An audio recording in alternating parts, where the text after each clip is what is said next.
नारद मुनींनी एकदा ब्रह्मदेवाला विचारलं, खरे सद्गुरू सत्य सद्गुरू कुठं आहेत, कोण आहेत? तेव्हा ब्रह्मदेवाने सांगितलं, मृत्यूलोकात जा, तिथं एक पोपट आहे झाडावर, त्या पोपटाला विचारा, तो लगेच सांगेल तुम्हाला. तेव्हा नारद मुनी पृथ्वीवर गेले आणि त्या पोपटाला विचारलं, महाराज सत्य गुरु कोण आहे? तर ते पोपटाने ते ऐकलं की लगेच ते मरून गेला, तिथंच प्राण सोडला त्याने. ते परत गेले, म्हणले ते त्या पोपटाने प्राण सोडला असं विचारल्यावर तेव्हा ते म्हणले, बरं त्यांनीच प्राण सोडला, आता एका कुंपणावर सरडा आहे म्हणले, तर सरड्याला विचारा जाऊन. त्या सरड्याकडे गेले, त्याला विचारलं, महाराज सत्य गुरु कोण आहे एवढं सांगा. तर ते सरड्याने पण लगेच प्राण सोडला.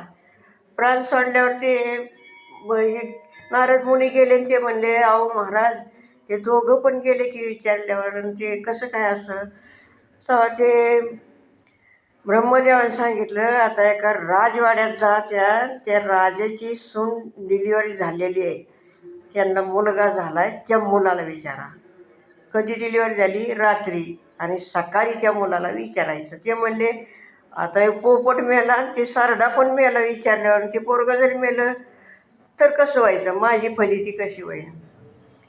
तेव्हा ते ब्रह्मदेव म्हणले, जा तुम्ही विचारा तर खरं त्या बाळाला.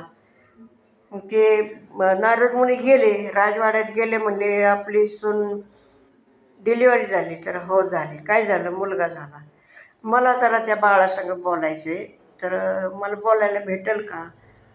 तर मग आणल्यावर ते आपलं तिथं ती कोणतरी मांडीवर घेऊन बसले. तेव्हा ते म्हणले, नारद मुनी म्हणले, महाराज सत्यगुरू. मांडीवर घेतल्याबरोबर ते बाळच म्हणलं, या गुरु महाराज, नमस्कार गुरु महाराज.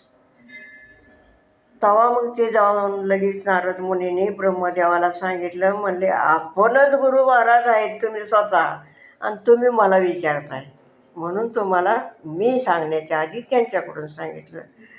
तर सांगायचं तात्पर्य काय, की आपल्याला आपणच मोठं म्हणायचं नसतं, दुसऱ्याने म्हणलं पाहिजे. म्हणून ब्रह्मदेवाने सांगितलं होतं, आपणच लय शुद्ध आहे, लय ही आहे असं म्हणायचं नसतं.